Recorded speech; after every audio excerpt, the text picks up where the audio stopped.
And the big man in the circle is Ethan McGowan.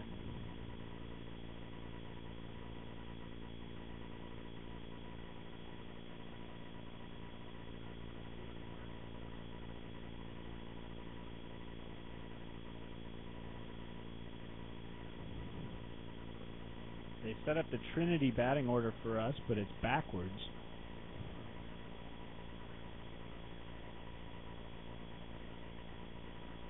Pitch skips in the dirt. We do start with a 1-1 count. So now it's 2-1. Again, we mentioned that is a lineup which is backwards up there. 2-1 the count. And the ball in the dirt now, 3-1. The catcher, Berry, the first to hit with a scintillating blue helmet as the sun reflects off it. 3-1. Already McGowan behind into left field, and that's a shot. That's going to reach the wall or more. It's going to one-hop high, carry him off the wall. It's at least 2 bases.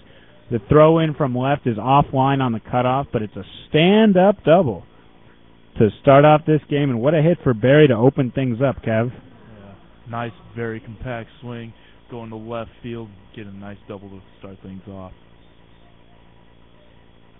Nobody out. 1-1 count to start. If you walk as a hitter, you get another chance to get on base, and you get a courtesy runner. So, in a sense, it really hurts the pitcher already. And then on top of that, you only get to throw fastballs after you walk someone, so the hitter knows what's coming. No trickery. 2-1. Ball skipped onto the right-hand side of the diamond. Nice play over there.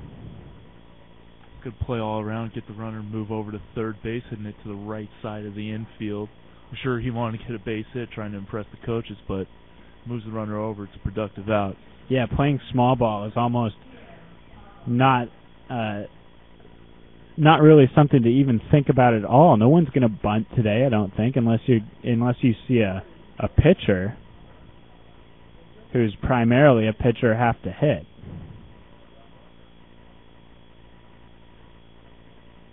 That was Ingram, the last hitter. Now Saba puts one off his foot, and he's going to get another shot. We got a chance to see this guy take batting practice. Oh, he had 3 home runs in batting practice. He was electric. All monster shots. Saba, the lanky right-hander.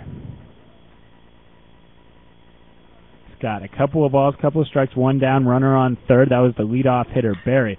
Floats a curveball up in the zone, and it's a base hit to left. Berry had to hold up to see if it was going to get through, and it squirted through the infield and took about 1 hop before it left the cutout.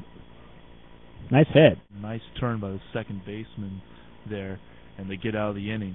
Wilstead over at first made a real nice scoop. It was like a carnival scoop. He had to turn around 90 degrees before he came back to get it. Real nice finish.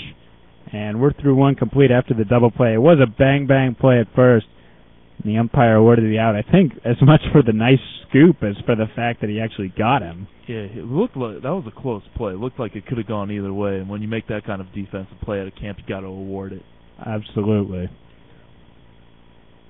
So we'll flip over the lineup card. As soon as we get a chance, we'll rattle off those positions.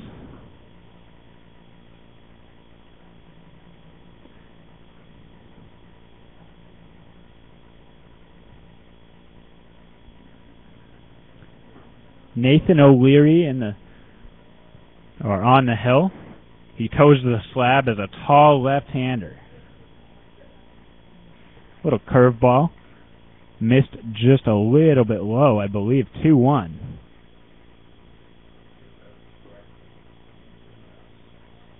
Or rather, it's going to be 2-2. The initial curveball was a get-it-in pitch that caught the inside corner, and it was real tough to see the indication, Kev. I didn't catch the indication, so we're going to have to watch carefully here as the left-hander deals with an even count. Up the middle, couldn't make a stab at it. O'Leary tried. Play at second base, a one-hopper, awesome scoop by Saba, and that is the inning. What a quick inning. And how about a play by the second baseman, Nelson, there, doing a great job of getting it on a couple of hops and had to catch it and throw it right over to first base quickly because the runner was bearing down there over on first base.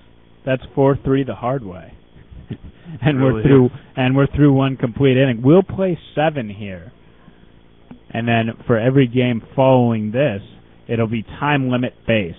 So we might play 11 if games go quickly. 1-0 our score after we mentioned Saba was able to knock a single to left and then move up to second on a wild pitch, got over to third stealing a base, and scored on a base hit. And it was officially an RBI for Saba, or rather, for Saba, it was Berry who made it around the base paths. Led off the game with that base hit. Almost the Bermuda Triangle there. You get 3 guys coming in, they all call it, and the center fielder technically takes precedence, but when you got a shortstop who's used to being able to grab everything, and he's usually the guy in the infield that's the conductor, you get a few problems. Yeah, on that case, luckily for Trinity, that ball wasn't hanging up enough for the center fielder to be able to come in and be a factor on that play. So they get out of the inning, hopefully try to tie it up here in the bottom of the second. See what the lefty O'Leary brings to the table here, and Coach Stotts mentioned the real prevalence of lefties on this white squad. When they were taking batting practice, it looked like a good half more were lefties. Half a dozen guys started out all hitting lefty, and then the righties kind of filled in. But how helpful is that to have a bunch of lefties on your squad? Especially against a right-hander like McGowan, should be able to take advantage of that. Also, the pitching changes in today's game are based on pitch count. Quickly, the batter's nailed, and so Wilstead took one right in the thigh. Wilstead's going to get another chance, though, with a runner on first. Luckily, that one wasn't coming in that fast. It was an off-speed pitch from O'Leary. He did the right thing. He turned his back 90 degrees and took it right off the numbers. So he's got a runner on first, and he'll pump one back to the screen, 1 and 2. So you get hit by a pitch, you're still in there, and now you're behind. Happy birthday, Mr. Wilstead. That's what's going to be happening at this camp. Well, I better get used to it. The lefty chokes up with 2 strikes and swings away at a fastball. Runner goes, delayed throw down to second base. He's going to be safe there, and it almost ate up the shortstop, that pitch Eli. Was well inside, but when you're 1 and 2, you have to protect the plate a little more, and he could have had the runner at second base, but a tough exchange. You know what? It almost looked like a hit and run. You shouldn't call a hit and run all that often in this particular camp. I mean, I don't think it makes a lot of sense situationally because you're not trying to win the game.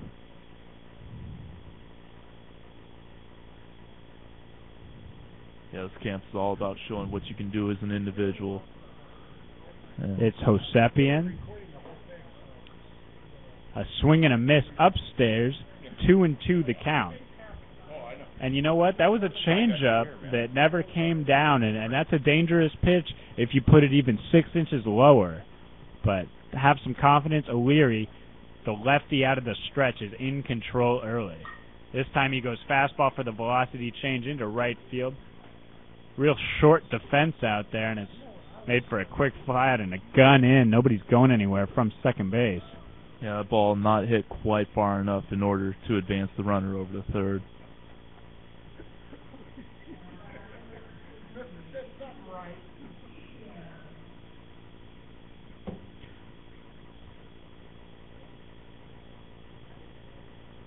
It's DeCiccio.